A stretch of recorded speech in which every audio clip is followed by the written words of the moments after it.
The dust Hold tasted still. like I've copper got you. and ash. It hurts. Garrett Thorne I opened know. his eyes Stay to a with sky me. the color of old blood. Smoke drifted through the wreckage of what had been forward operating base Meridian 12 hours ago. Now it was just twisted metal and broken dreams scattered across 4 square kilometers of scorched earth. His tactical display flickered once, twice, then died completely. The HUD in his helmet showed a single blinking indicator before it too went dark. He didn't need the technology to tell him what he already knew. He was alone. The Mark 7 plasma rifle was still strapped across his chest, its power cell humming with the steady pulse that had become his heartbeat over 7 years of service. 32 years old, 2 tours, 1 brother dead, and now this. Garrett pushed himself up on his elbows. His ribs screamed in protest, but nothing felt broken. The emergency stims in his combat suit had done their job, flooding his system with enough adrenaline and painkillers to keep him functional for another 6 hours. After that, he'd crash hard. But 6 hours was a lifetime in combat. 6 hours was enough time to make choices that mattered. He got to his feet, slowly scanning the battlefield with eyes that had seen too much death to be shocked by it anymore. Bodies everywhere. Human and Lazarian both locked in their final positions like some grotesque sculpture garden. The alliance between Earth and Lazaria had held for 3 years against the Drachnid advance. 3 years of fighting side by side with warriors from a world 40 light-years away. And now Meridian had fallen. His comms crackled with static, then a voice broke through. Distant, automated. The evacuation protocol message playing on loop. All surviving personnel, immediate extraction to Rally Point Omega. Immobile casualties per Protocol 7 Alpha. Repeat, immobile casualties per Protocol 7 Alpha. Garrett knew Protocol 7 Alpha. Every soldier did. It was the one nobody talked about in the mess hall, the one that kept commanding officers awake at night. Leave them behind. He started walking, each step kicking up dust that settled on his armor like a shroud. The rifle came up, automatically scanning left and right, clearing corners that didn't exist anymore in the flattened landscape. Training never left you, even when everything else did. Elias had died following orders. The memory hit him like it always did, sudden and sharp. His brother's face blown on his lips, looking up at Garrett from the evacuation zone floor. "Don't leave them," Elias had whispered. But the orders were clear. Extraction window closing. 5 minutes to liftoff, and Garrett had followed protocol. He'd left his brother behind. The dropship had lifted off with Garrett inside, watching through the rear viewport as Elias bled out on the landing pad, following orders, being a good soldier. That was 3 years ago. Garrett kept walking. The reconnaissance satellite had identified 3 possible shelter points within a 20-kilometer radius before going offline. The closest was a Lazarian medical outpost, supposedly abandoned when the front line shifted north. 18 kilometers through enemy territory with no communication, no backup, and 6 hours of stims in his system. He'd made worse bets. The movement caught his eye because it shouldn't have been there. 50 meters ahead, partially buried under the collapsed remains of a communication tower. Something shifted. Not the random settling of debris, not the wind moving through wreckage. This was deliberate, purposeful, alive. Garrett's rifle came up to his shoulder finger, resting beside the trigger guard. Professional, controlled. He approached in a tactical crouch, using the rubble for cover eyes, scanning for threats. The hand appeared first, pale skin with a lavender undertone that marked it as Lazarian, fingers splayed, reaching towards something. Then he saw the silver hair spread across the blackened metal like liquid mercury. She was trapped from the waist down, pinned beneath a support beam that would have crushed a human. Lazarian bone density was 0.7 times human standard. Lighter, more flexible, but also more fragile in certain ways. Her eyes opened as he approached, gray with flecks of deep blue that seemed to shift in the light like clouds gathering before a storm. "American," she said. Her voice carried the melodic accent that all Lazarians had, like she was singing even when she spoke. "You have the look." "Marine Corps," Garrett replied, lowering his rifle. He could see the rank insignia on what remained of her armor. Captain, Strike Force designation. She'd been leading troops when Meridian fell. "Captain Lyria Kalin," she said, 3rd Strike Force Eastern Front. "Sergeant Garrett Thorne, Scout Reconnaissance." Her eyes tracked his movements as he circled the debris pile, assessing. The beam had her pinned across the lower spine. Massive internal damage, certainly. But she was conscious and talking. Lazarian physiology could keep the brain alive for hours, even with catastrophic injuries. It was both a blessing and a curse. "The evacuation order," she said quietly. "I heard it on the emergency band. Protocol 7 Alpha." Garrett said nothing. You should go, Sergeant. Your extraction window is closing. He knelt beside her, running his hands along the beam. 3 tons of reinforced steel. His combat suit could augment his strength by a factor of 3, maybe push it to 4 with the stim still in his system. Not nearly enough. The beam has me through the spine, Lyria continued. Her voice was steady, professional. A soldier stating facts.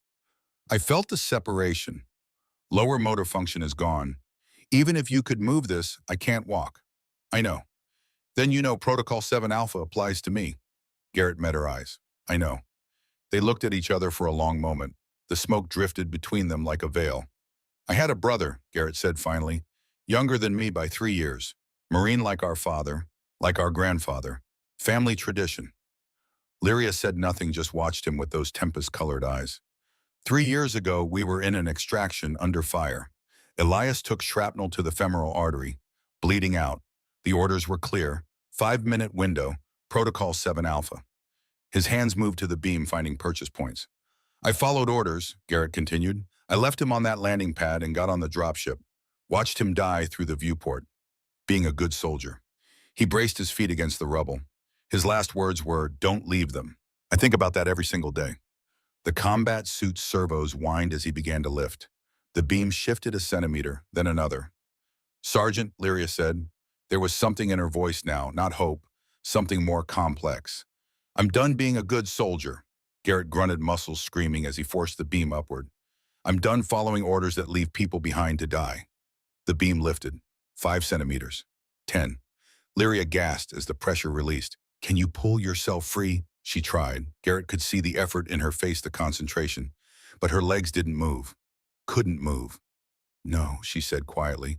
Garrett held the beam, feeling his augmented strength beginning to fail. The stims would only push human limits so far. When I drop this, he said through gritted teeth, you've got 2 seconds before it falls back. I'm going to pull you clear. Sergeant, this is suicide. Even if you get me out, I can't walk. I'll slow you down. You'll never make extraction. Yeah, Garrett agreed. Probably. He dropped the beam, lunged forward, and grabbed her under the arms. His combat suit's servos screamed as he pulled, dragging her clear just as the beam crashed back down into the rubble. Lyria lay on the ground, breathing hard. Her legs were completely still. You're insane, she said. That's what they tell me. Garrett lifted her in his arms. Even with Lazarian bone density, she was solid weight. The combat suit compensated, redistributing the load across his frame. His HUD, what was left of it, showed his remaining stim time 5 hours 18 minutes, 18 kilometers to the medical outpost. There's an abandoned Lazarian facility northwest of here, he said, adjusting his grip on her. 18 clicks, maybe less if we cut through the industrial sector. That facility has been offline for 6 months, Lyria replied. Even if we reach it, there won't be operational medical equipment. You got a better idea. She was quiet for a moment, then no. Then we walk. I can't walk, Sergeant. That's the problem. Despite everything, Garrett felt something that might have been a smile trying to form. Figure of speech, Captain. He started moving. Northwest, away from the evacuation point, away from following orders. The first kilometer was the easiest, which meant it was only brutally difficult instead of impossible.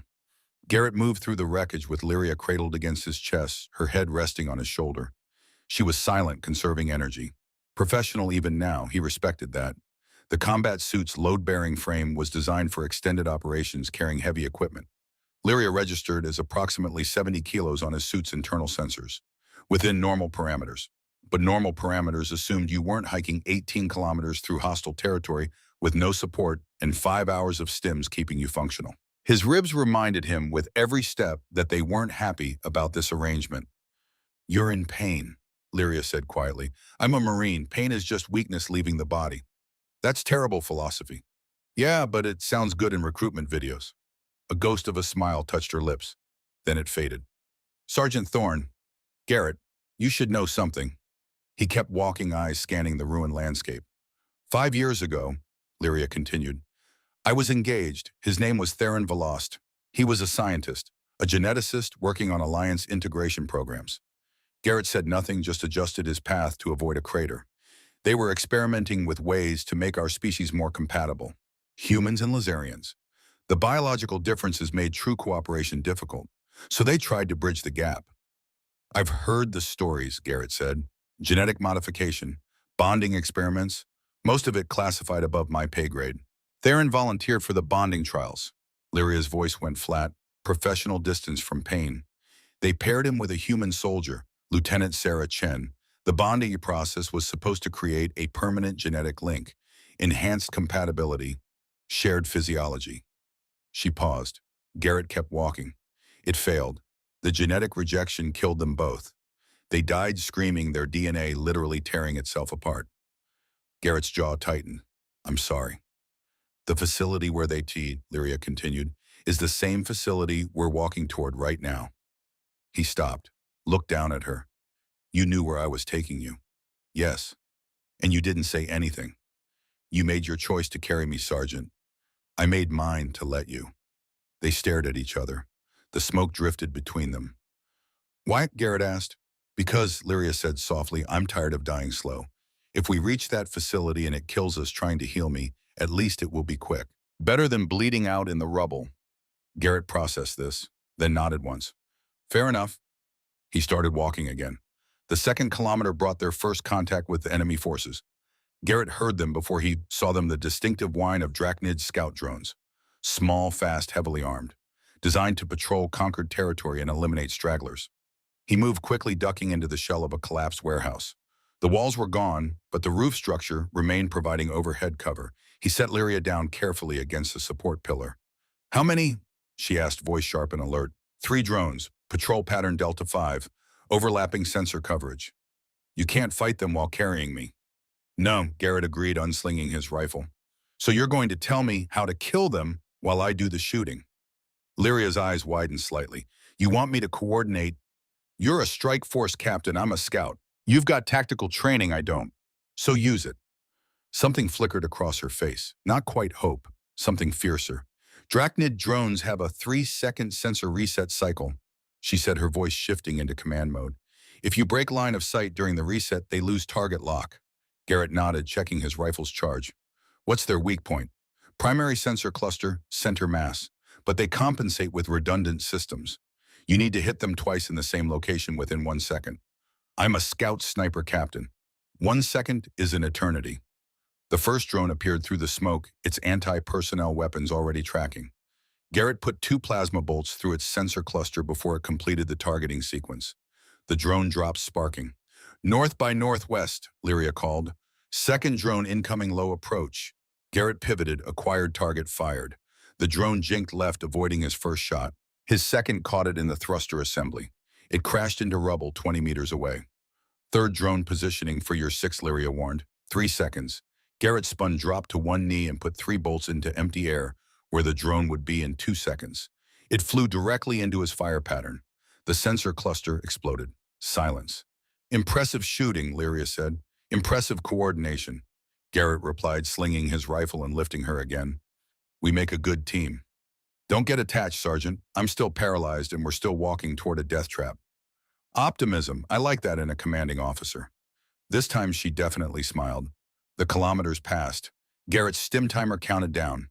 His body was starting to send urgent messages about the inadvisability of carrying 70 kilos of wounded officer through a war zone on a cocktail of military-grade amphetamines and painkillers. He ignored the messages. They talked as they walked. Quiet conversations in the spaces between, checking for threats. Lyria told him about Lazaria, about storm-swept mountains and cities carved from living crystal, about warrior traditions that went back 10,000 years, about honor codes that demanded absolute commitment to your chosen path. Garrett told her about Earth, about deserts and oceans, about a childhood in Nevada watching jets break the sound barrier over his father's ranch, about joining the Marines because it was family tradition and staying because he didn't know how to be anything else. They didn't talk about Elias or Theron. Some wounds were too fresh. At the 8-kilometer mark, they found the bodies. A Lazarian squad dead for hours. Executed, lined up and shot at close range. War crimes even by Drachnid standards. Lyria's hands clenched into fists against Garrett's chest. Third Strike Force, she whispered. I know them. Knew them. Garrett said nothing. There were no words. Lieutenant Vera, Lyria continued, her voice breaking. She had 3 children. Corporal Thex, he was supposed to rotate home next month.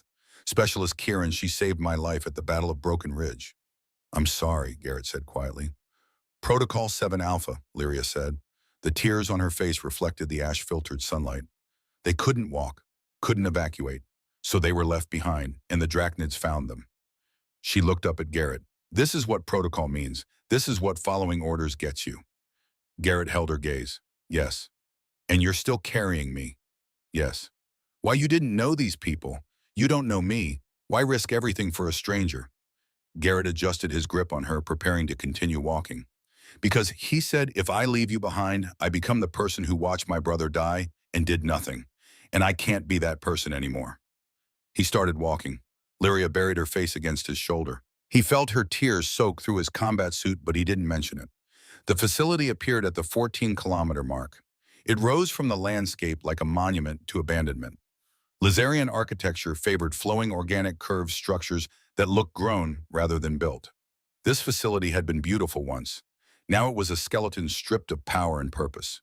Garrett approached cautiously, every sense alert. The front entrance was sealed, but a side maintenance door hung open. He carried Lyria inside. Emergency lighting flickered to life as they entered dim blue LEDs running on backup power. The facility's AI must still be partially functional. The corridor stretched ahead, clean and sterile and utterly empty. The medical bay is 2 levels down, Lyria said. Her voice sounded hollow in the silence. Lab Complex 3-7. They descended via emergency stairs. Garrett's legs were screaming now, the stims starting to wear thin. His timer showed 1 hour 42 minutes remaining. After that, he'd crash hard. Shaman. They had to make this work before then. The medical bay was intact. Rows of equipment stood silent, waiting for patients who would never come. And in the center of the room, behind a transparent containment field, stood the healing chamber. It looked like a vertical coffin made of crystal and chrome. Lazarian symbols glowed softly along its surface, pulsing with residual power. Beautiful and terrible. That's where Terran died, Lyria said softly. Garrett set her down gently on an examination table. Then he approached the chamber, studying the control interface. Can you read Lazarian? She asked. No, but I'm guessing this facility still has an AI somewhere. He found the terminal, wiped dust from the screen. Text appeared. Genetic synchronization chamber. Primary functions: cellular regeneration, neural pathway reconstruction, systemic integration. Warning: bonding process requires compatible operator and patient. Genetic mismatch can result in catastrophic rejection. That's what killed Terran, Lyria said. Incompatibility. The forced bonding destroyed them both. Garrett kept reading. It says here the chamber needs an operator, someone to provide the genetic template for healing. The process creates a permanent bond between operator and patient. It's not just healing, Lyria explained. It's integration. The chamber doesn't fix what's broken, it rewrites your biology to match your bonding partner. Shared DNA, shared immune system, shared lifespan, shared everything. She met his eyes. Everything, including reproductive systems. The chamber triggers conception automatically. It's designed to create the next generation of bonded pairs. Garrett processed this information. So if I do this, if I'm your operator, we become permanently linked, and you get pregnant immediately. Yes. How immediately? The bonding process takes approximately 1 hour. Conception occurs within the first 10 minutes. Garrett looked at the chamber, then at Lyria. And if we're incompatible, then we die screaming like Terran and Lieutenant Chen. The silence stretched between them. There's another option, Lyria said quietly. You can leave me here. Take whatever supplies you need and make for your evacuation point. You still have time. Protocol 7 Alpha. Yes. Garrett walked back to her, stood looking down at this woman he'd known for 6 hours and 14 kilometers. Tell me about your warrior traditions, he said. Lyria blinked at the change of subject. What? Your honor codes, the ones you mentioned. Tell me what they say about this situation. She studied his face. Then a Lazarian warrior chooses their path and follows it to the end. No hesitation, no regret. If the path leads to death, you face it with honor. That's it. That's everything. Garrett nodded slowly. Marines have something similar. We call it Semper Fidelis, always faithful, to the core, to each other, to the mission. He began removing his combat suit's upper armor piece by piece. What are you doing? Lyria asked. Choosing my path, Garrett replied. I'm done following orders that leave people behind. I'm done being the soldier who watches others die because protocol says it's the right thing to do. He pulled off the last armor piece standing in his tactical undersuit. If this chamber kills us, at least we chose it. Together. That's better than dying alone following someone else's rules. Garrett, her voice cracked. You don't have to do this. Yeah, he said, I do. He moved to the chamber, initiating the startup sequence. The crystal panels hummed to life, glowing brighter. The AI's voice filled the room, speaking in melodic Laserian. Please state your purpose, it said, switching to English as it detected Garrett. Medical emergency. Patient has complete lower motor function paralysis. Spinal separation. Requesting genetic synchronization healing protocol. Confirmed. Patient identified as Laserian female designation, Captain Lyria Kalin. Operator identified as human male. Warning: cross-species bonding carries significant risk. Genetic compatibility unknown. Proceed. Garrett looked at Lyria. She was watching him with eyes the color of gathering storms. Proceed, he said. Additional information. The AI continued. Cross-species bonding has a 73% failure rate based on historical data. Successful bonding will result in permanent genetic integration, shared physiology, and immediate reproductive activation. Gestation period for hybrid offspring, 21 standard days. Confirm understanding. 21 days, not 9 months. Lyria had said Laserian biology was different, but this was extreme. Confirmed, Garrett said. Final authorization required from patient. Garrett lifted Lyria from the examination table, carrying her to the chamber. He stood there, holding her, waiting for her decision. I watched Terran die in this machine, she whispered. I heard him screaming as his DNA tore apart. It was the worst sound I've ever heard. I know.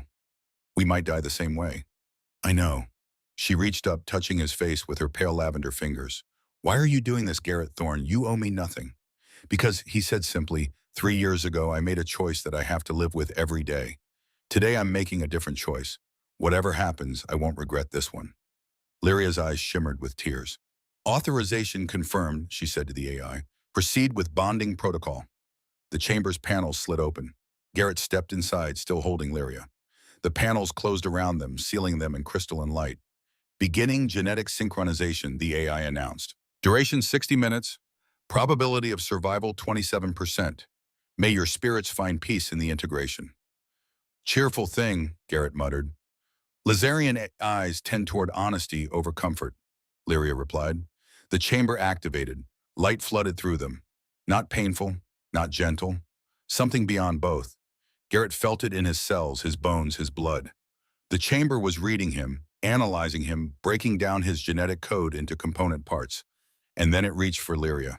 He felt the moment their DNA touched. It was like nothing he'd ever experienced. Intimate beyond words. He saw her, memories flash through his consciousness. Childhood on Lazaria. Warrior training.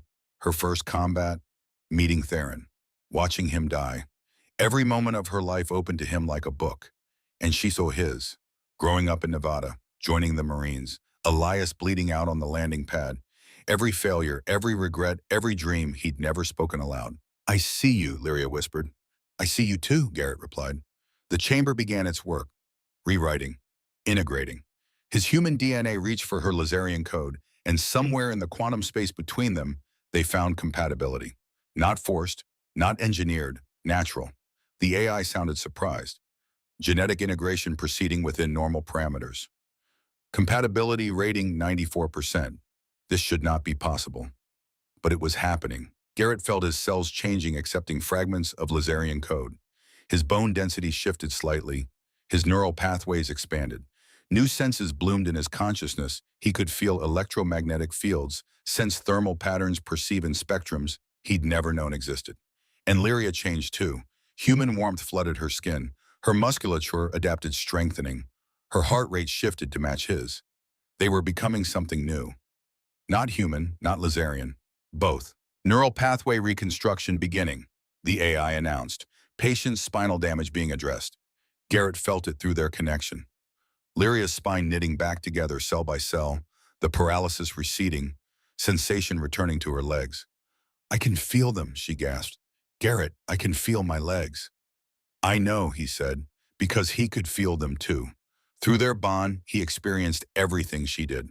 And then the chamber delivered its final gift. Reproductive activation initiated, the AI said. Conception in 3, 2, 1. The sensation was beyond description. Not physical, not exactly, but Garrett felt it the moment when their combined DNA created something entirely new. A third presence in their shared consciousness. Tiny, fragile, growing. "We're pregnant," Lyria whispered. "Oh gods, Garrett, we're pregnant." He held her tighter, their bodies pressed together in the crystal chamber as their child began to form. "Yeah," he said softly. "We are." The bonding continued for another 40 minutes. By the time the chamber powered down and the panels opened, they were fundamentally changed. Garrett's hair had streaks of silver running through it. Lyria's skin had taken on warmer tones, a hint of human flush beneath the lavender. They stepped out together. Lyria's legs held her weight.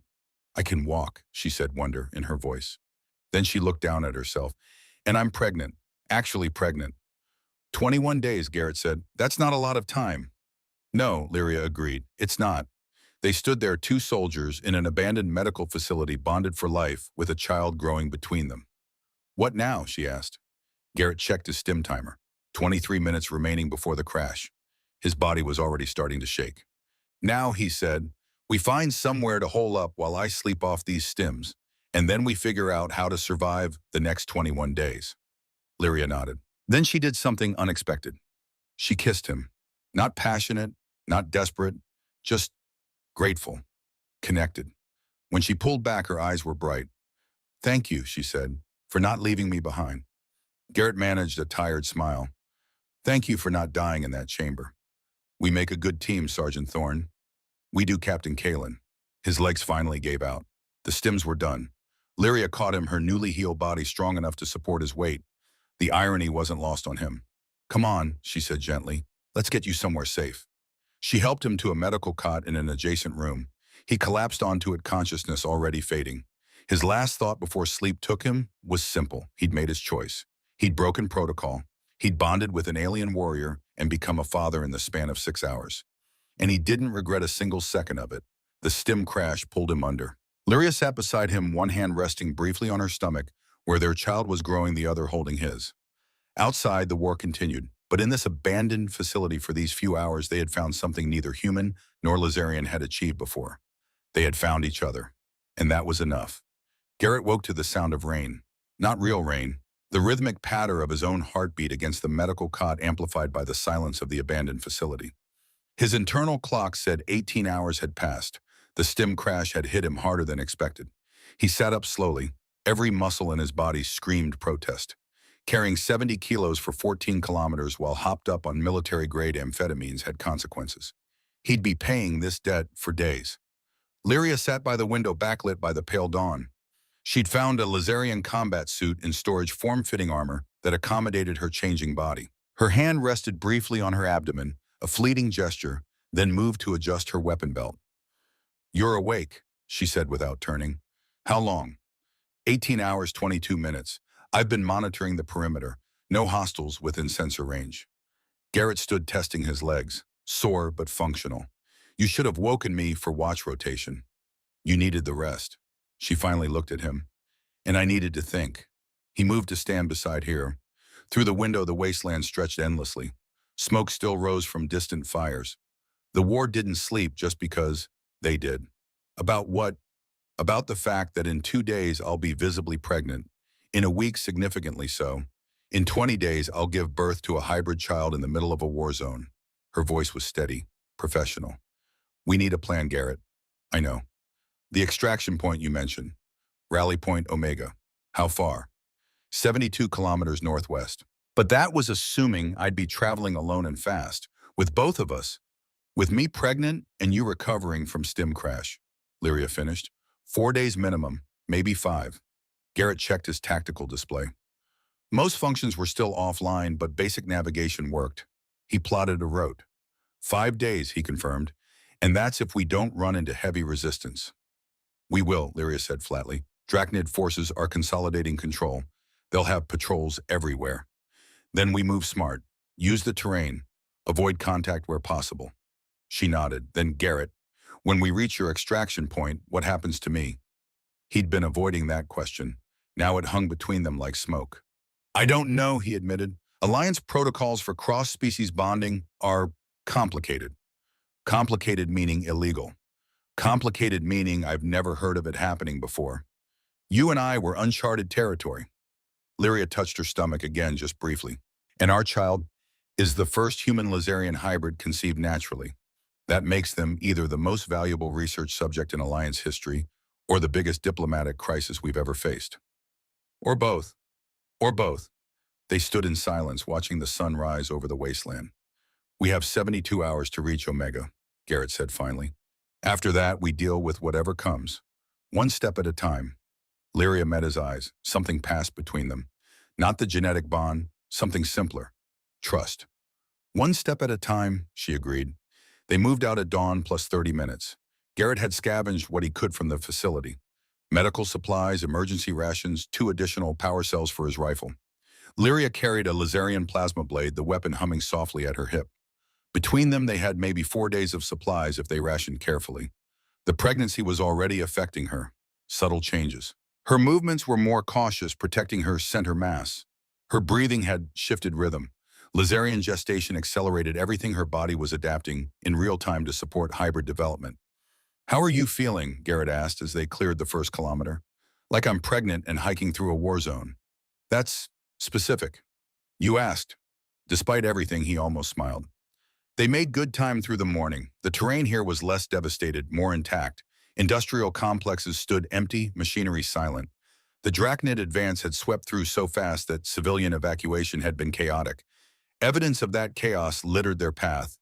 Garrett tried not to look at the bodies. At the 3-kilometer mark, his tactical display picked up movement. Multiple signatures, human and Lazarian both. Contact, he said quietly. Mixed unit, 15 to 20 individuals, not Drachnid. Survivors from Meridian, Lyria said. Probably heading for the same extraction point. We approach carefully. If they're Alliance, they'll be following protocols. Meaning they'll see me as a liability. Meaning we don't give them a choice. They found the survivors in a defensive position inside an abandoned warehouse, hastily constructed barricades, overlapping fields of fire, professional setup. Whoever was commanding knew their business. Garrett called out before entering. Friendly approaching, Sergeant Garrett Thorne, Marine Scout Corps. I'm coming in with a Lazarian ally. A long pause, then Thorne. You were listed KYA in the Meridian casualty reports. Reports of my death were greatly exaggerated. Approach slowly, weapons visible. Any sudden moves and we light you up. Garrett and Lyria entered with hands raised, rifle and blade clearly displayed, but not threatening. The survivors watched them with hard eyes. Combat veterans, all of them. They'd seen too much in the last 72 hours. A man stepped forward. Human. Late 30s. Lieutenant's insignia on his improvised armor. Dark hair shot through with gray. Eyes that had seen command and lost it. Lieutenant Dax Merrick, he said, acting commander of what's left of the 47th Combined Regiment. You really are alive. So far, Garrett replied. This is Captain Lyria Kalin, Lazarian 3rd Strike Force. Dax's eyes moved to Lyria, assessing. Captain, your forces took heavy casualties at Meridian. All casualties are heavy, Lieutenant, Lyria replied. Her voice carried command authority, despite the circumstances. Fair point. Dax looked between them. You two bonded? The question hung in the air. Garrett saw the other survivors watching, judging. Yes, he said simply. Dax's expression didn't change. That's a court-martial offense under Alliance regs. Fraternization with allied forces without authorization. You know that. I know a lot of things, Lieutenant, including the fact that protocols don't mean much when you're the only 2 people alive in a 100-kilometer radius. He carried me 14 clicks through enemy territory when everyone else followed Protocol 7 Alpha, Lyria added. Her voice was steel. I'd follow him into hell. Your regulations don't change that. The warehouse fell silent. Every survivor there knew Protocol 7 Alpha. Every one of them had made choices about who to leave behind. Dax studied them for a long moment. Then he nodded. Water and rations are being rationed, but you're welcome to share what we have. Medical supplies are low, and we move out at 0600 tomorrow for Rally Point Omega. We're headed there too, Garrett said. Then we travel together. Safety in numbers. Dax paused. But Sergeant, you should know, some of my people aren't going to like having a bonded pair in the unit. It makes them uncomfortable. They'll get over it, Garrett replied. Maybe, maybe not. The next 2 days were a blur of movement and combat. The combined unit moved northwest, heading for Rally Point Omega 70 kilometers distant. 23 survivors total, 16 humans, 7 Lazarians. Mixed specialties. Combat infantry, medics, engineers. A microcosm of the alliance that had held the line for 3 years. Garrett and Lyria marched with them. At first, they got sidelong glances, whispered conversations that stopped when they approached. The other soldiers didn't know what to make of them. But combat has a way of clarifying relationships. On day 4, they hit their first major resistance. Drachnid patrol force, heavy armor, superior numbers. The kind of encounter that could wipe out a depleted unit in minutes. Dax called for defensive positions. The survivors scattered, taking cover behind rubble and abandoned vehicles. Professional, practiced, but Garrett could see the fear in their eyes. They'd survived Meridian by luck and speed. Standing and fighting meant dying. Contact in 90 seconds, Dax called. Weapons free. Make every shot count. Garrett found cover beside a collapsed wall. Lyria moved with him, her plasma blade powered down but ready. She'd been teaching him Lazarian tactical theory during their marches. Now seemed like a good time to test it. The Drachnids will advance in a wedge formation, she said quietly. Heavy armor at the point, light infantry on the flanks. Standard doctrine. How do we break it? You don't attack the wedge, you attack the commander. Kill the brain, the body stops functioning. Where's the commander? 30 meters behind the point, in a command carrier, heavily shielded. Garrett processed this. His rifle could punch through light armor, maybe medium. Heavy shielding was another matter entirely. Can your blade cut through heavy shielding? Her eyes widened slightly. Yes, but I'd have to get close. Very close. How close? Suicide close. The Drachnid force appeared through the smoke, exactly as Lyria predicted. Wedge formation, heavy armor leading, and 30 meters back the command carrier. Garrett made a decision. Dax, he called, I need suppressing fire on the command carrier. Everything you've got, 30 seconds. That's the most heavily shielded target on the field, Thorn. We'll just waste ammunition. Trust me. Dax hesitated. Then, you've got 30 seconds. Don't make me regret this. The unit opened fire. Plasma bolts and kinetic rounds hammered the command carrier's shields. Exactly as expected, they did no damage. But they created chaos. Confusion. Garrett turned to Lyria. Can you run? I'm pregnant, not invalid. Good, because we're about to do something incredibly stupid. He grabbed her hand. They ran, not toward cover, toward the enemy. The other survivors watched in shock as Garrett and Lyria sprinted directly at the Drachnid formation. Plasma fire screamed past them.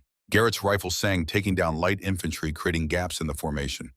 And Lyria moved like water. Even pregnant, even cautious, she was still a strike force captain. Her blade ignited mid-stride silver energy, screaming to life. She flowed through the defensive positions, cutting down anything that got close. They reached the command carrier together. Garrett put 3 plasma bolts into the shield generator's housing. It sparked, fluctuated. Lyria's blade punched through the weakened section, carving a hole. Inside the carrier, the Drachnid commander turned, mandibles clicking in surprise. Lyria's blade took its head off. The entire Drachnid formation hesitated. Just for a second, leaderless, confused. That second was enough. Now, Dax roared, hit them now. The survivors poured fire into the disrupted formation. Without central command, the Drachnid discipline collapsed. They broke, retreated. Within 2 minutes, the field was clear. Garrett and Lyria walked back to the defensive line. Every survivor was staring at them. Dax approached slowly. That, he said, was either brilliant or insane. Can it be both? Garrett replied. You could have gotten yourselves killed. You could have gotten all of us killed. But we didn't. Dax looked at Lyria. Your tactical assessment was perfect, Captain. How did you know they'd use wedge formation? Because I've been fighting Drachnids for 3 years, Lieutenant. I know how they think. And the command carrier position. Standard protocol, 30 meters back. Always. Dax nodded slowly. Then he extended his hand. Maybe having a bonded pair in the unit isn't such a bad thing after all. Lyria shook his hand. Maybe it's not. That night, the survivors' attitude changed. Garrett and Lyria weren't outcasts anymore. They were assets. The whispered conversations stopped, replaced by respect. Around the small fire they'd risked for warmth, soldiers from both species sat together, sharing rations, sharing stories. Some of them even asked about the bonding. What's it like? A young human private asked, being bonded to an alien. Garrett and Lyria exchanged glances. It's like being married, Garrett said, except faster and more permanent. And with more genetic rewriting, Lyria added. That too. The private frowned. But you're pregnant. Doesn't that freak you out? Not knowing what the baby will be like? Lyria's hand moved briefly to her stomach. Every parent worries about their child, she said softly. Human Lazarian, or hybrid. The biology doesn't change that. But it'll be the first, another soldier said. First of its kind. That's got to be scary. Terrifying, Garrett agreed, but also hopeful. Maybe our kid proves that humans and Lazarians can be more together than apart. Dax, sitting across the fire, raised his canteen. To hope, then. God knows we need it. The others raised their canteens. To hope. Day 6 brought them within 20 kilometers of Rally Point Omega. It also brought the transmission. Dax's communications officer, a Lazarian specialist named Kira, intercepted it by accident. Encrypted Alliance traffic. Command level. She shouldn't have been able to decode it at all, but Lazarian signal intelligence was notoriously sophisticated. What she found made her go pale. Lieutenant Merrick, she said quietly, you need to see this. Dax read the message. His expression turned to stone. Everyone, he called. Full assembly. Now. The 23 survivors gathered. Garrett felt a cold weight settling in his stomach. Whatever this was, it wasn't good. Dax held up the datapad. I'm going to read this once. Then we're going to discuss what it means. He began. Priority Alpha transmission. Alliance High Command to Rally Point Omega extraction teams. Regarding survivors from Meridian Offensive. Be advised, Scout Sergeant Garrett Thorne is traveling with Lazarian, Captain Lyria Kalin. Intelligence confirms unauthorized genetic bonding. Captain Kalin possesses classified Lazarian combat AI neural implant. Technology is rated strategic level priority. Dax's voice didn't waver, but Garrett could see his jaw tightening. Orders extract neural implant technology by any means necessary. Terminate compromised personnel to maintain operational security. Repeat, Thorne and Kalin are considered security risks.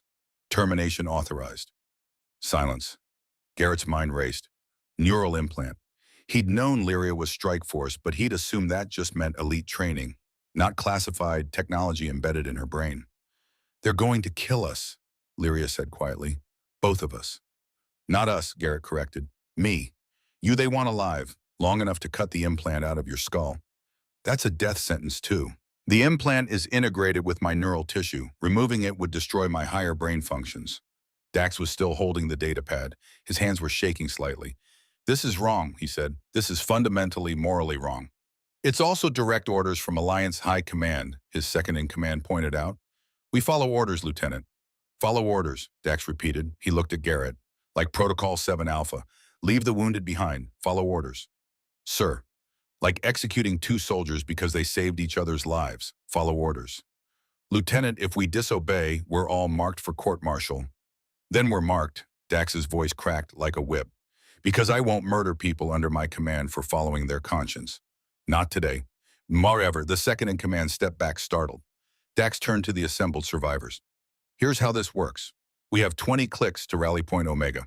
When we get there, extraction teams will be waiting. Some of you want to turn Thorne and Kalin over. Follow orders. Get home safe, I understand. That's your choice. He took a breath. But some of you might believe, like I do, that orders requiring murder of your own people are unlawful orders. If you believe that, then we have a different choice to make. What choice? Someone asked. We get Thorne and Kalin to safety. Lazarian territory is 40 kilometers southeast. If they can cross the border, Alliance jurisdiction ends. They'd be refugees, but they'd be alive. That's desertion, the second-in-command said, for everyone who helps them. Yes, Dax agreed. It is. Lieutenant, you're asking us to throw away our careers, our lives for 2 people we've known less than a week. Dax looked at Garrett and Lyria, then back at his troops. I'm asking you to remember why we became soldiers. To protect people. To stand between the innocent and harm. These 2 are guilty of nothing except surviving when they were supposed to die. He paused. I'm asking you to be better than our orders. The silence stretched, then a human corporal stepped forward. I'm with you, sir. Then another. Me too. And me. One by one, the survivors made their choice. Some hesitated, some clearly disagreed. But when the count finished, 17 of 23 stood with Dax. 6 walked away, heading for Rally Point Omega without them. Dax watched them go. I hope they make it, he said quietly. Then louder. Everyone else, new plan. We're escorting Thorne and Kalen to the Lazarian border. Full combat readiness. We move in 30 minutes. Garrett approached him. You didn't have to do this. Yes, Dax said, I did. They'll court-martial you. Probably. You'll lose everything. Not everything. I'll keep my honor. That's more than most people can say. Lyria stepped forward. Lieutenant Merrick, I don't know how to thank you. Oh, don't thank me yet, Captain. We still have to get you there alive. The next day was the longest of Garrett's life. They moved southeast, paralleling the Lazarian border. Alliance forces were everywhere setting up interdiction zones. Someone at high command had decided that 2 soldiers with classified tech were worth deploying significant resources to stop. The irony wasn't lost on Garrett. They'd abandoned Meridian, left thousands to die. But 2 people trying to escape, that got immediate action. On day 8, Lyria's pregnancy became visibly obvious. Her armor had to be adjusted. Her movements were more careful. She tired faster. I'm slowing you down, she said during a rest break. You're carrying our child through a war zone, Garrett replied. You're allowed to slow down. In 12 days, I'll give birth. We need to be somewhere safe before then. We will be. You can't know that. He took her hand. We've made it this far. That has to count for something. She leaned against him, exhausted. I'm scared, Garrett. Me too. Good parents are supposed to be brave. Good parents are honest about being scared. That's how you teach kids that fear is normal. She smiled despite everything. When did you become a philosopher? I've been carrying a pregnant warrior through hostile territory. Gives a man time to think. Day 10 brought them to within 5 kilometers of the border. It also brought Alliance interceptors. They appeared without warning. Black Ops extraction team. 12 operators, heavy weapons, gunships for air support. Professional killers sent to retrieve technology and eliminate witnesses. Contact, Dax roared. Defensive positions now. The survivors scattered, but there was no real cover. They were caught in open ground. Tactical nightmare. The Alliance team didn't bother with warnings. They opened fire immediately. Garrett dragged Lyria behind a boulder as plasma bolts screamed overhead. She was breathing hard, one hand protective over her swollen stomach. They're not trying to capture, she gasped. They're trying to kill. Orders must have changed, Garrett said grimly. Probably decided the technology wasn't worth the risk. Dax was coordinating return fire, but they were outgunned and outmanned. His forces were melting away, taking casualties they couldn't afford. We can't hold, Garrett said. I know, Dax replied, dropping beside them. Blood ran from a gash on his temple. Which is why you 2 are going to run. What? The border is 5 clicks southeast. You can make it if you go now. We can't leave you. You can and you will. Dax grabbed Garrett's shoulder. Those are my orders, Sergeant. Follow them. Dax, someone needs to survive this. Someone needs to tell the truth about what happened here, about how Alliance High Command ordered the execution of their own people. His eyes were fierce. That someone is you. A plasma bolt exploded near them. Dax's second-in-command went down screaming. Go, Dax roared. That's an order. Garrett looked at Lyria. She nodded, tears streaming down her face. They ran. Behind them, Dax's voice echoed across the battlefield. All units covering fire. Buy them time. The survivors, what was left of them, poured everything they had into the Alliance team, suppressing fire, desperate and heroic and doomed. Garrett and Lyria ran through the chaos. His rifle was up, clearing threats. Her blade flickered, deflecting shots. They moved as one, synchronized by survival in something deeper. 1 kilometer, 2. Behind them, the firing intensified, then began to fade. 3 kilometers. The gunship came out of nowhere. Alliance heavy assault craft, its cannons locked onto Garrett and Lyria, and then Dax was there. The lieutenant must have broken from the defensive line, sprinted after them. Now he stood between them and the gunship, his rifle raised in defiant futility. Run, he screamed. The gunship fired. Dax's body jerked as plasma tore through him. But he didn't fall, not immediately. He kept firing, kept standing, kept buying them seconds. Tell them, he shouted, blood on his lips. Tell them some orders are worth breaking. Then he fell. Garrett wanted to stop, wanted to go back, but Lyria pulled him forward. He died to save us, she said, her voice breaking. Don't make it meaningless. They ran 4 kilometers. The border was close now. Garrett could see the marking beacons. Lazarian territory, safety. The gunship gave chase, but its weapons were cycling. They had maybe 30 seconds, 20 seconds, 10. They crossed the border as the gunship's cannons reached full charge. Lazarian defense systems activated immediately. Anti-air batteries emerged from hidden positions, locking onto the Alliance craft. Warning klaxons screamed. The gunship pulled up, aborting the attack. It couldn't cross into Lazarian space without triggering an international incident. Garrett and Lyria collapsed on the other side of the border, exhausted, traumatized, alive. Lazarian Border Patrol found them within minutes. A dozen soldiers' weapons raised. Identify yourselves, the patrol leader demanded. Captain Lyria Kalin, Lyria said, struggling to her feet. Third Strike Force, requesting political asylum. And him, my bonded partner, Sergeant Garrett Thorne, Alliance Marine Corps, also requesting asylum. The patrol leader's eyes widened at the word bonded, then moved to Lyria's pregnant stomach. You're the pair from the transmissions, he said. Alliance has been broadcasting warnings about you for 3 days. Then you know they tried to kill us, Garrett said. I know they claim you stole classified technology. They claim wrong. The patrol leader studied them, then keyed his comm. Command, this is Border Station 7. We have the bonded pair. Repeat, we have Captain Kalin and Sergeant Thorne, requesting immediate extraction. A pause, then, extraction team inbound. Detain both subjects. High Commander Azura wants them brought to Central Command immediately. The patrol leader looked apologetic. I'm sorry, Captain, but you're under arrest. Garrett's hand moved toward his rifle. 12 Lazarian weapons tracked him instantly. Don't, Lyria said quietly. We're not fighting our way out of this one.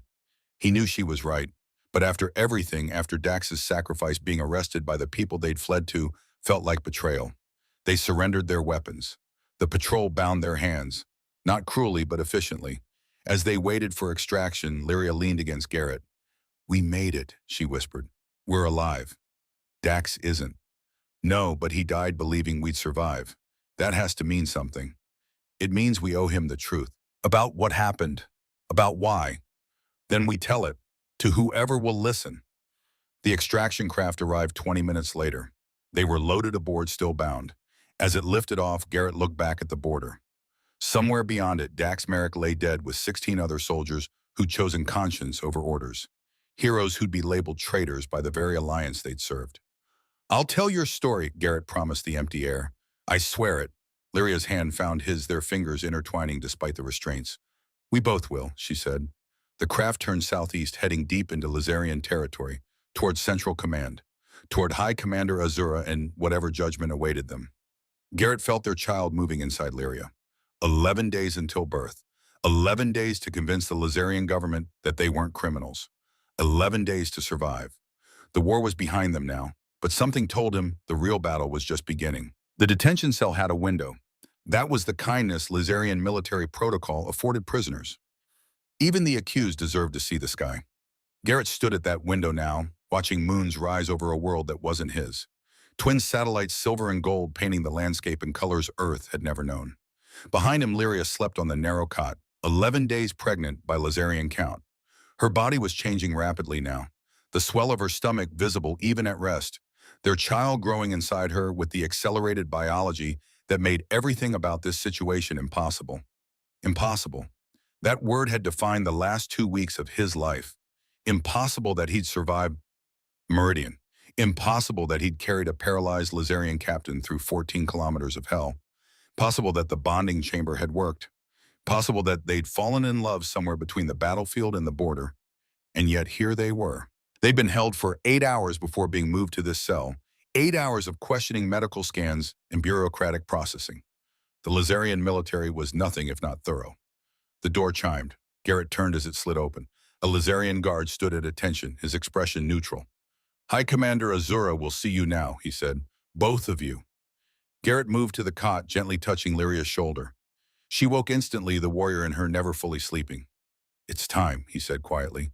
She sat up, one hand automatically moving to her stomach. The gesture still made his heart clench. 3 weeks ago, he'd been a soldier with nothing to lose.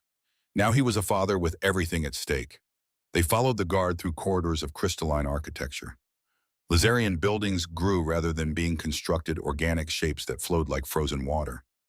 Beautiful in a way that made Garrett ache for the simple geometry of human structures. The command chamber was vast, cathedral-sized. At its center, seated on a raised platform, High Commander Azura waited. She was older than Garrett had expected. Silver hair cascaded down her back, and her eyes, pale gray, like winter sky, carried the weight of decades. She wore ceremonial armor, ancient and beautiful, marked with symbols he couldn't read. Captain Lyria Kalin, Azura said. Her voice echoed through the chamber. Sergeant Garrett Thorne, you stand accused of unauthorized genetic bonding in violation of Lazarian sacred law.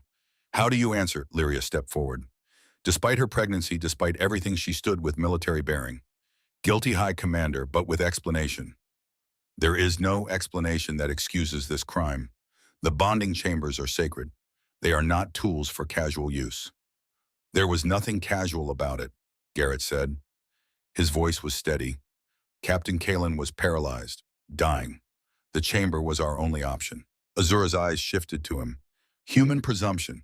You knew nothing of our technology, our traditions, our laws. Yet you violated them all. I knew enough to understand that doing nothing meant watching her die. Some things are worse than death, Sergeant. Not to me.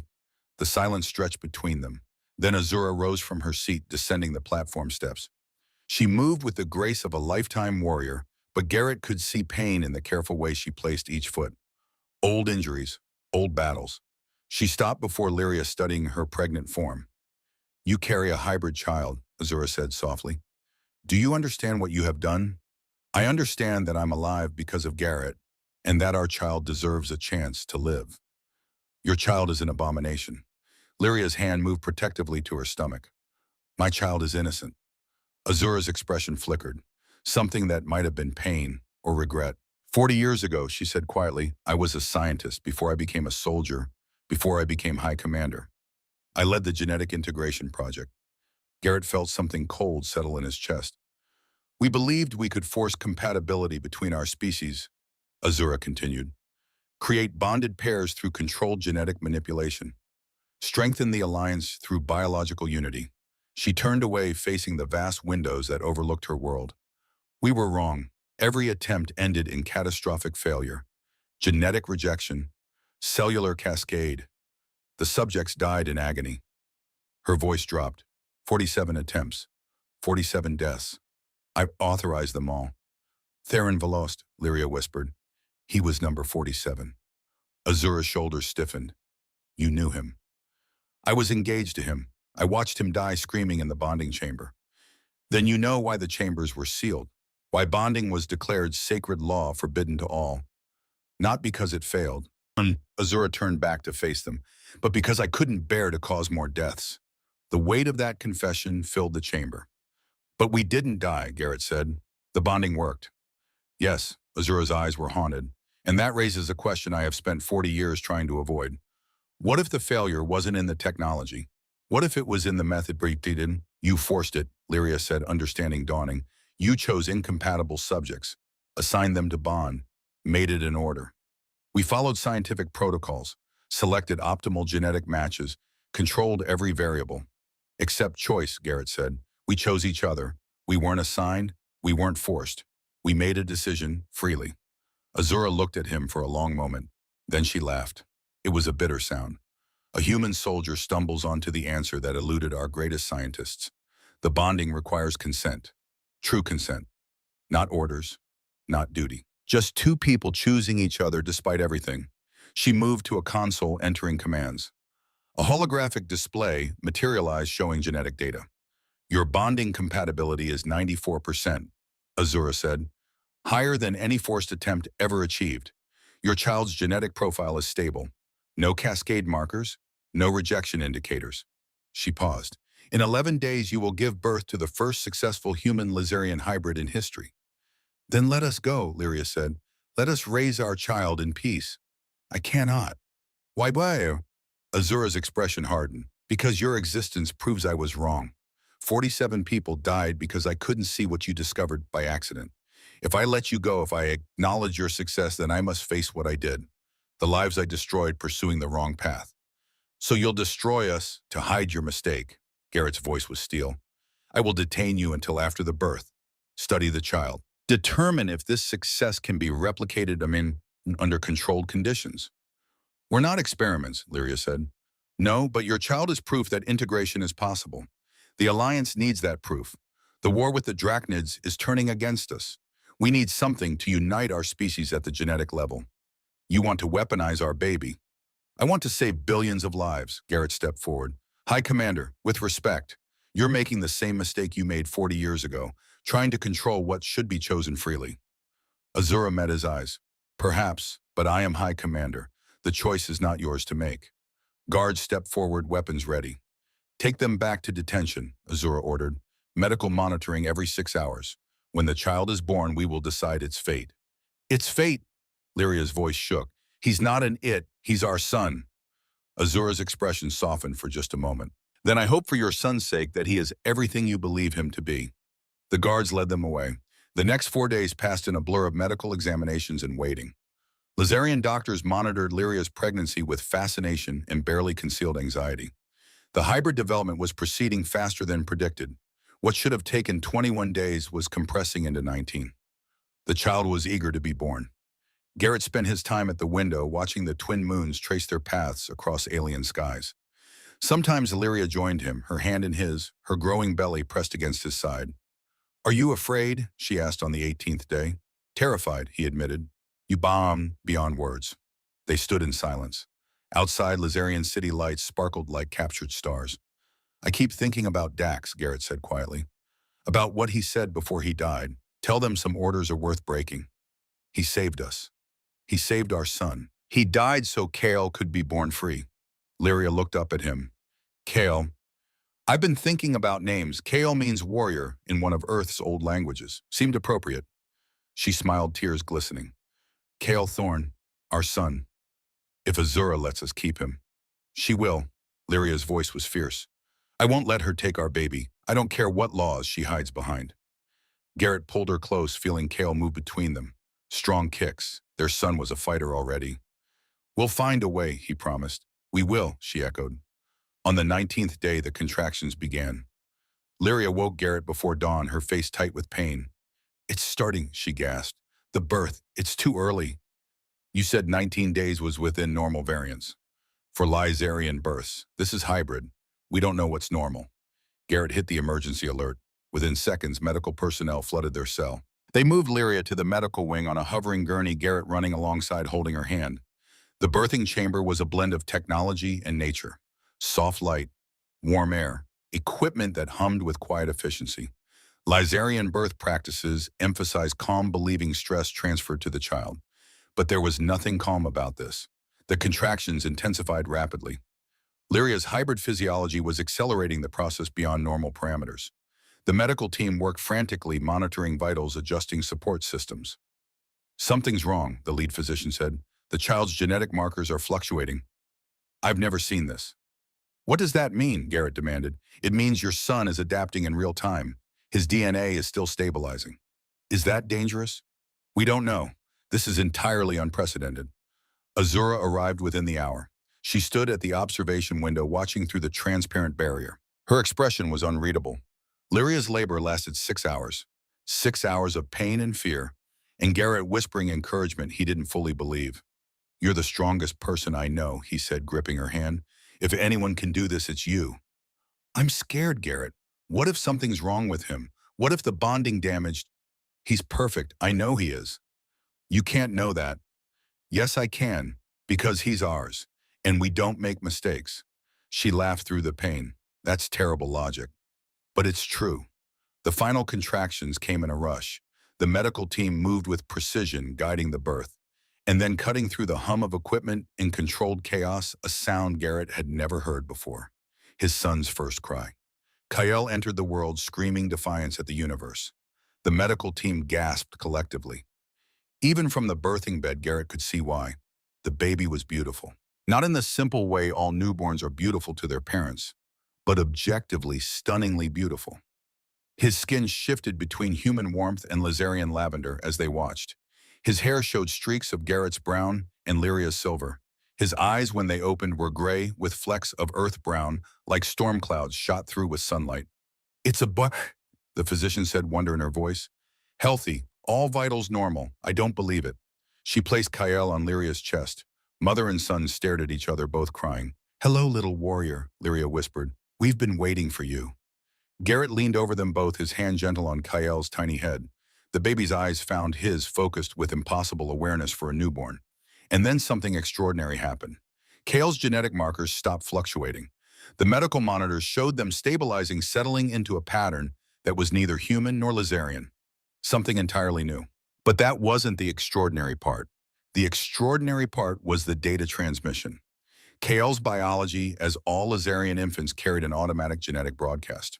A safety feature evolved over millennia to let healers assess newborn health.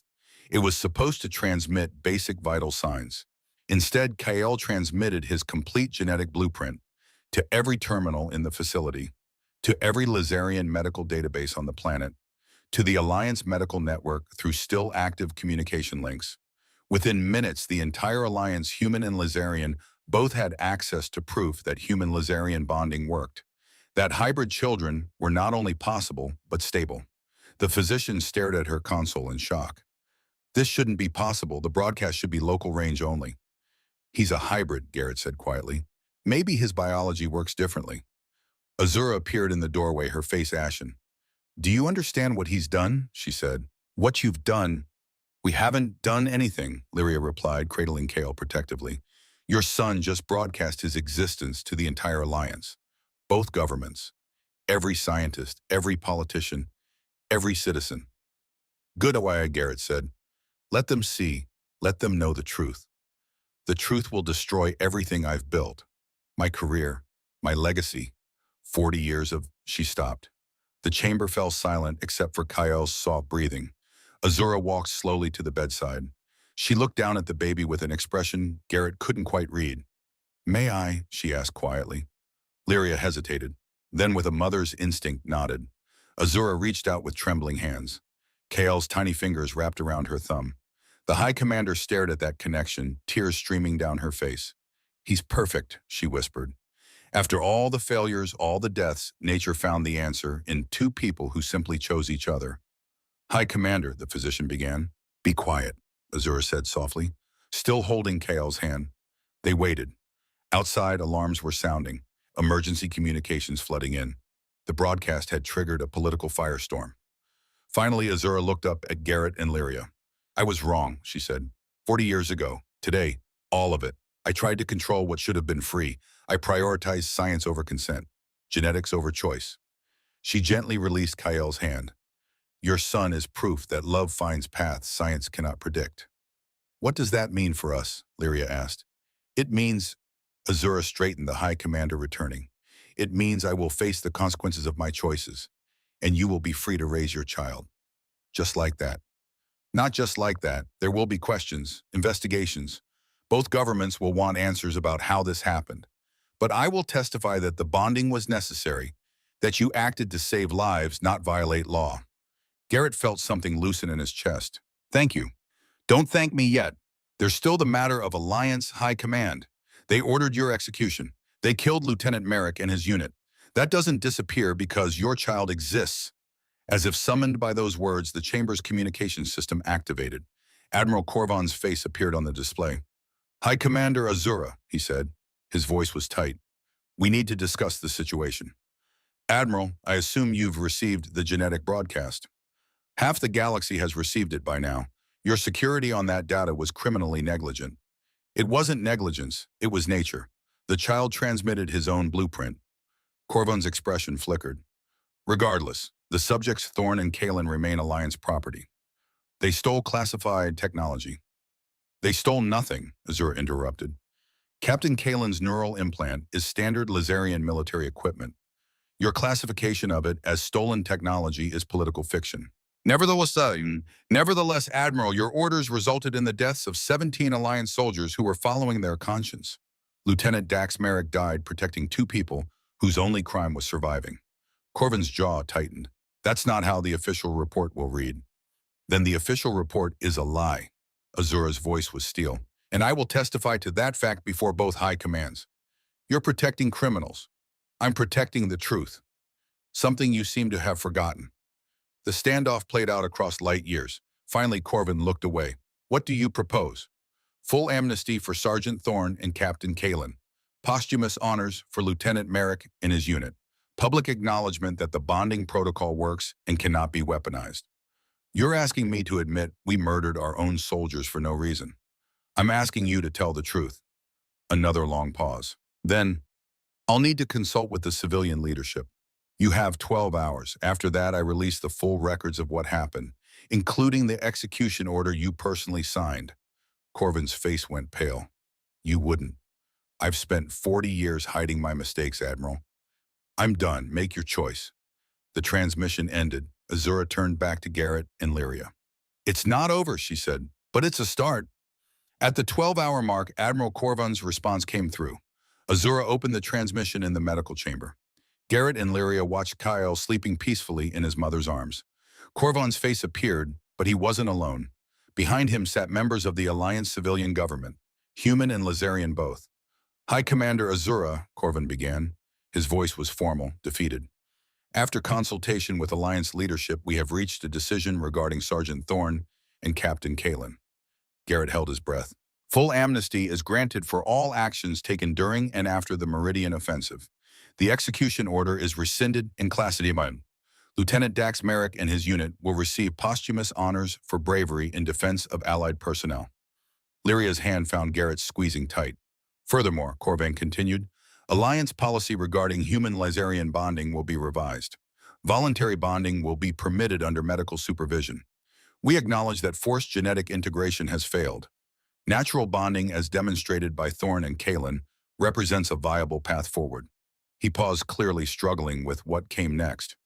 The Alliance owes Sergeant Thorne and Captain Kalen an apology. Their actions, while unorthodox, have proven that our species can unite at the most fundamental level. They have given us hope. The transmission ended. Garrett and Lyria stared at the blank screen, then at each other. We're free, Lyria said. They're letting us go. Dax's sacrifice meant something, Garrett replied. He died making sure the truth came out. Azura entered the chamber. She looked exhausted but lighter somehow. You'll be released tomorrow, she said, with full honors. Both governments want to make this a symbolic moment. The first bonded family. Proof that Alliance unity is more than political. We're not symbols, Lyria said firmly. We're just parents trying to protect our son. I know, but sometimes the personal becomes political, whether we want it or not. Azura looked at Kale sleeping peacefully. That child represents hope for billions. They need to see that hope is real. 6 months later, Garrett Thorne stood at a memorial stone on Earth. The wall was new, commissioned by the Alliance to honor those who died at Meridian and after. Names carved in black stone, hundreds of them. Too many. He found the section he was looking for. Lieutenant Dax Merrick. And below him, the 16 soldiers who'd stood with him, who'd chosen conscience over orders. Garrett placed his hand on Dax's name. We made it, he said quietly, like you told us to. Lyria and I are safe. Kale is healthy, growing stronger every day. He paused. The Alliance created a voluntary bonding program. 40 couples have gone through it successfully. All of them chose each other freely. You were right, Dax. Footsteps approached behind him. Lyria joined him carrying Kale. The baby was 6 months old now, walking with support, babbling in a mix of English and Lazarian. He looked up at the memorial wall with curious eyes. Is this where Uncle Dax's name is? Lyria asked softly. Yeah, him and the others. She placed her hand beside Garrett's on the stone. We'll teach Kyle to honor these warriors, the ones who fought for what was right instead of what was ordered. Kale reached out, touching the wall with his tiny hand. His skin shifted colors, responding to the cool stone. Human and Lazarian, both and neither. When he's older, Garrett said, we'll tell him everything. About Meridian, about the bonding chamber, about the people who died so he could live free. And about his father, Lyria added, who carried a paralyzed warrior through hell because leaving people behind wasn't who he wanted to be. And about his mother, who survived everything a warrior could face because she refused to quit. They stood together, a family born from war and choice and impossible circumstances.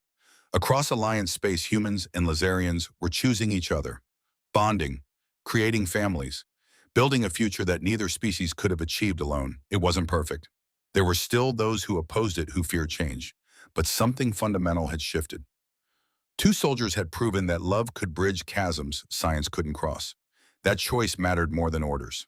Kale babbled something in his hybrid language. Garrett lifted him, holding him up to see the names on the wall. These people gave you freedom, he said to his son. They chose to do what was right, even when it cost them everything. Remember that, Kyle. Courage isn't following orders. It's knowing when to break them. Lyria leaned against his shoulder, watching their son study the memorial. He'll remember, she said. We'll make sure of it. They stayed until sunset, three members of a new species paying respects. When they finally left, Garrett looked back once at Dax's name. Thank you, he whispered, for everything. The memorial stood silent, but somewhere Garrett believed Dax Merrick was at peace. His sacrifice had mattered. His stand had changed the course of two civilizations. Some orders were worth breaking, and some choices were worth dying for. The family walked into the sunset, their shadows blending on the memorial grounds. Human and Lazarian, and something entirely new. Building a future where unity came not from force, but from freedom, from choice, from love.